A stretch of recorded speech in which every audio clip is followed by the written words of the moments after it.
Et voilà, deuxième vidéo.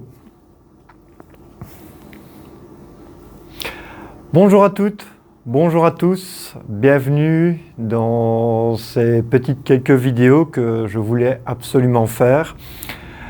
Ici, je voulais commencer évidemment par le début. La première vidéo, installer un petit peu l'enveloppe en fait dans laquelle je voulais vous emmener. Cette vidéo-ci, je la voulais la plus ludique possible, même si ça reste de la théorie. Et voilà, vous pouvez évidemment aussi aller repiquer sur toutes les petites vidéos de démonstration que j'ai fait avec des gens qui acceptaient d'être filmés, évidemment, où on voit évidemment tous les mouvements dont je parlerai. Je voulais ici parler du tout premier phénomène, parce que quand je fais un équilibrage, évidemment, j'ai un début et une fin, et cela suit une certaine logique, en fait, quelque part. Je voulais répondre à cette vidéo-ci, à une question que l'on me pose souvent. Bonjour monsieur, pourquoi est-ce que je n'ai pas de chance? C'est quoi le pas de chance?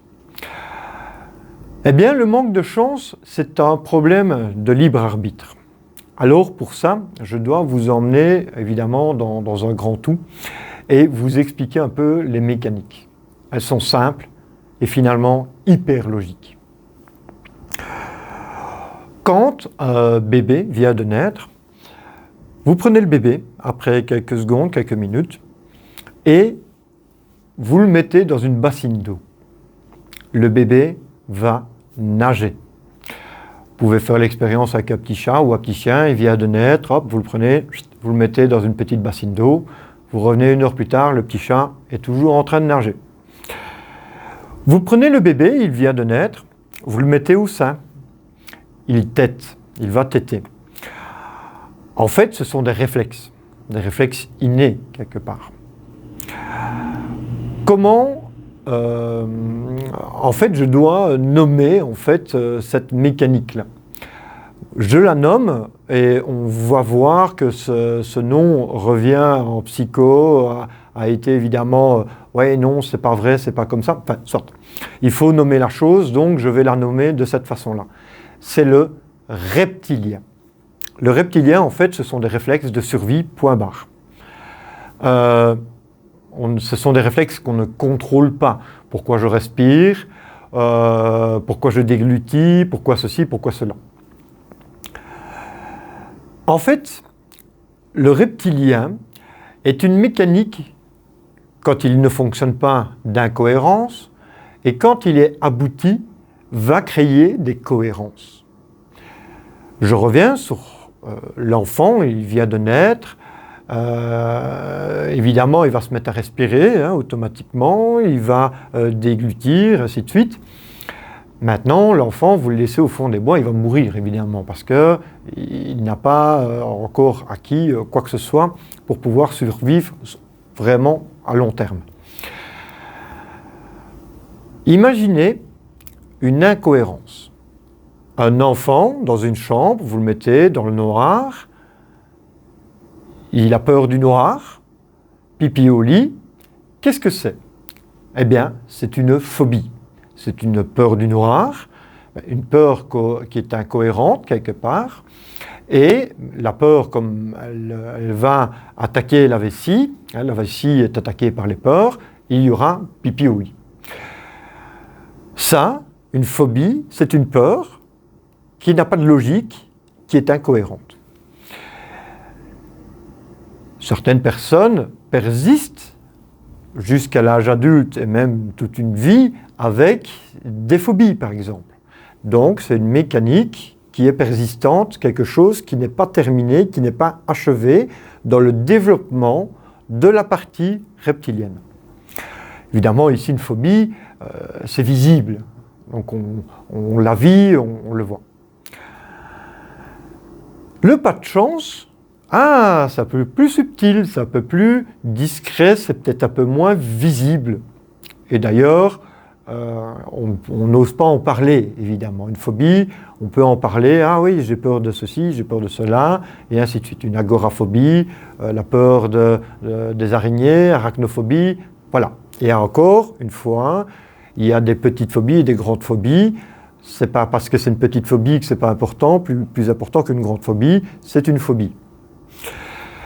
Quand on parle du pas de chance, on doit parler du libre arbitre. Car c'était la question de départ, c'est quoi le pas de chance? Le système nerveux, dans sa globalité, est défini par plusieurs plexus, donc plusieurs nœuds nerveux.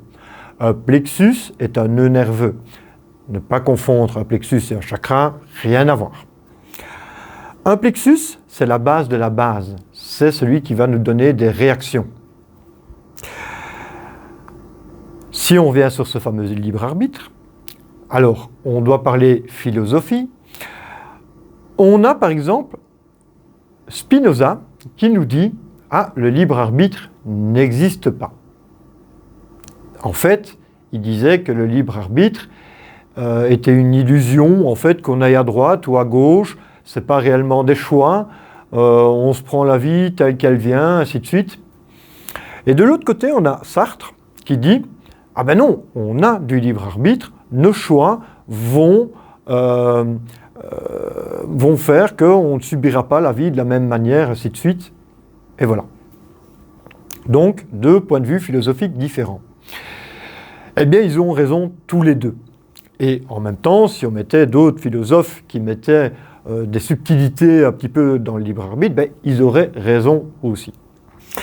En fait, le système nerveux, donc qui est subdivisé en plexus, en nœuds nerveux, eh bien, cela, en énergétique, est représenté par notre âme.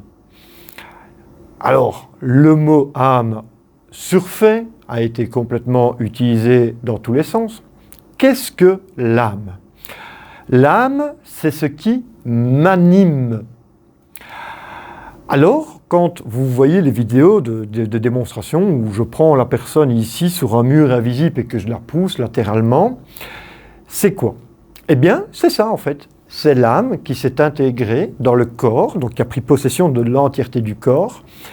Attention, c'est pas parce que l'âme est dans le corps que systématiquement le système nerveux fonctionne. Ça, c'est encore, voilà, encore des mécanismes à régler. Mais à savoir que de temps à autre, eh bien, l'âme n'est pas dans le corps. De temps à autre, je reviendrai après, l'âme peut se trouver à côté du corps et des fois relativement loin. Des fois, je peux me retrouver 2 mètres latéralement à la personne. Donc, je suis ici, je n'arriverai pas à toucher le mur et je n'arriverai pas à faire bouger la personne. Par contre, si je me trouve 2 mètres plus loin, eh bien, je vais pouvoir toucher un mur et pousser la personne. Ça veut dire quoi? J'ai cette phrase en général, quand j'ai ce phénomène-là, je dis à la personne qui est devant moi, ça c'est votre corps, ici, là c'est votre âme. Il y en a un des deux qui ne se trouve pas à la bonne place. Voilà. Imaginons que le corps physique est là, que l'âme est là, l'âme est au bon endroit, mais le corps physique n'y est pas. Ça veut dire que l'âme va rencontrer les bonnes personnes, le bon moment, enfin voilà, bingo, mais que le corps physique, lui, qui interagit avec notre monde matériel, eh bien, il n'est pas à la bonne place. Donc, il passera systématiquement à côté, et ainsi de suite. Pour expliquer ça, en fait, j'avais fait une petite vidéo, il faudrait aller la retrouver sur Facebook et Instagram, où j'avais fait un test, donc j'ai ma petite, Pauline, qui, je pense que ça remonte déjà un peu plus d'1 an, donc elle devait avoir 6 ans, eh bien, ces murs apparaissaient seulement chez elle. Ça veut dire que depuis la naissance, eh bien, il y a un temps pour que l'âme s'ancre, cette âme rentre dans le corps, s'incarne quelque part et prenne en pleine possession du corps. C'est dingo, mais c'est comme ça. Eh bien, certaines personnes, dans la partie reptilienne, n'ont pas achevé l'entièreté du phénomène d'intégration de l'âme dans le corps. La personne qui me dit « j'ai pas de bol », eh bien, c'est exactement ça. Le corps est là, l'âme est là, et il y en a un des deux qui ne passe pas au bon endroit, en fait. Simplement, la personne passe au mauvais endroit, au mauvais moment, et ainsi de suite, physiquement. Imaginez l'âme, je le fais rentrer, on ancre l'âme dans le corps. Des fois, même si c'est ancré, ça peut ressortir par après. Ça, c'est des mécanismes qui peuvent arriver aussi malgré tout.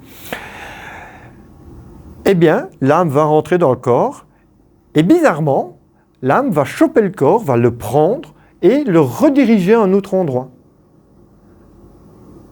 Incroyable. Mais en fait, c'est ça, la vraie mécanique du pas de chance, du pas de bol et autres. Par exemple, dans le même ordre d'esprit que le pas de bol, par exemple, si le plexus du pharynx était en dysfonction, eh bien, la personne a une incohérence au niveau du temps. Qu'est-ce que c'est que ça? Qu'est-ce qui m'a encore inventé? C'est quoi une incohérence au niveau du temps? Le temps, vu d'ici, le temps normalement est linéaire. Réellement, vu d'en haut, le temps n'est pas linéaire, le temps est une ellipse. Donc, on tourne, mais on monte en même temps. Dans le meilleur des cas. Eh bien, quand le pharynx, donc le système nerveux du pharynx, le plexus du pharynx est en dysfonction, le temps pour cette personne qui sera en dysfonction, le temps ne sera pas linéaire. Le temps sera cyclique. Et on recommence. Et on recommence. Et on recommence. Alors je le dis toujours, si à chaque cycle on gagne au loto, pas de problème, tout se passe bien, c'est chouette, bingo. Malheureusement, ça c'est rare finalement qu'à chaque cycle on gagne au loto. En fait, ce sont des personnes qui vont répéter les mêmes schémas, et on recommence, et qui vont me dire « Ah je rencontre systématiquement les mêmes personnes, je me fais toujours avoir de la même manière, et ainsi de suite. » Donc probablement, oui, il y a ce cycle, ce non vertueux en général, hein. La personne bug et fait systématiquement les mêmes erreurs, mais en même temps, s'il n'y a pas de bol, force est de constater qu'il y aura probablement un problème au plexus solaire, voilà, ainsi de suite. Cela répond à énormément de phénomènes que nous rencontrons. On n'est pas là pour montrer du doigt et accuser, loin de là, parce qu'il faut vraiment disculper ces personnes. Elles subissent un phénomène. Ce n'est pas de leur faute. Parce que la personne n'est pas consciente de ce qui lui arrive. Si la personne ne sait pas, on ne sait pas. C'est des choses qu'on ne nous apprend pas à l'école. Eh bien, pas que, mais si on veut faire un peu une généralité pour pouvoir faire une vidéo, eh bien on verra que les personnes qui socialement n'arrivent pas à grimper, socialement qui n'arrivent pas à sortir d'un certain marasme, certaines personnes qui répètent toujours les trucs, les mêmes erreurs, ainsi de suite, eh bien finalement, ce sont des personnes dont cette toute première partie-là, la partie reptilienne, n'est pas achevée, ou pas entièrement. C'est fou, mais c'est exactement ça. À savoir, comme je l'ai dit probablement dans la première vidéo, si vous allez le voir, que si le monde matériel, physique dans lequel on vit, finalement tourne en rond, posons-nous la bonne question.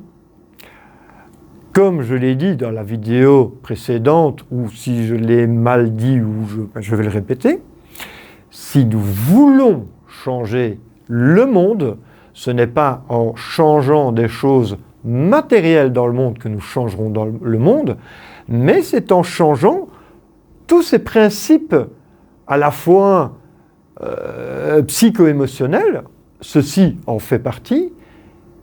Donc c'est en changeant les choses, en se changeant soi-même, en se disant oui, il y a un bug, oui, je confirme qu'il y a un bug, que nous changerons le monde extérieur. À savoir que c'est assez rare, je retrouve vraiment très rarement des personnes, mais moi, je l'avoue, hein, à certains moments, il y a des petits bugs qui se créent, et donc j'ai cette chance de pouvoir me rééquilibrer moi-même et de trouver ces bugs, hein, quand je me rends compte, ouais, non, là il y a un souci, il y a quelque chose qui ne va pas, eh bien, je me règle moi-même, donc je remets ça en route. Mais combien de personnes se posent déjà la question, et combien de personnes vont être assez subtiles que pour se rendre compte qu'il y a vraiment un problème? C'est ça en fait l'histoire. Par le simple fait d'expliquer le reptilien, le système nerveux et les incohérences que cela peut provoquer, et je vous n'ai rien dit encore, ce ne sont que des petites choses, eh bien, on explique des tas de phénomènes. Je pense que 80% des personnes ont un bug, petit ou gros, au niveau du système nerveux, au niveau des plexus, et donc à la partie reptilienne. Et donc ces incohérences persistent, et ces mécaniques incohérentes, les incohérences que l'on voit dans le monde, existent. Le monde physique n'est jamais que le rendu de l'entièreté de notre psyché, de notre difficulté psycho-émotionnelle. Voilà, j'espère que par cette petite vidéo, par cette petite explication de ce qu'était le reptilien, de ce qu'était le système nerveux, eh bien j'ai bien pu faire avancer un peu le schmilblick. Si vous avez des questions, évidemment, n'hésitez pas. Vos questions sont des questions peut-être que je ne me pose plus, et donc voilà, c'est toujours intéressant. Vos questions sont peut-être des questions que plein de gens se posent, donc n'hésitez pas, que ce soit via le Messenger ou via Instagram et aussi via le YouTube sur La Source TV, n'hésitez pas, partagez évidemment si vous aimez, donnez vos avis et cela va faire avancer le schmilblick. Et voilà, je vous dis à très vite, à très bientôt à Durbuy et à très vite bientôt aussi sur ces vidéos. Au revoir.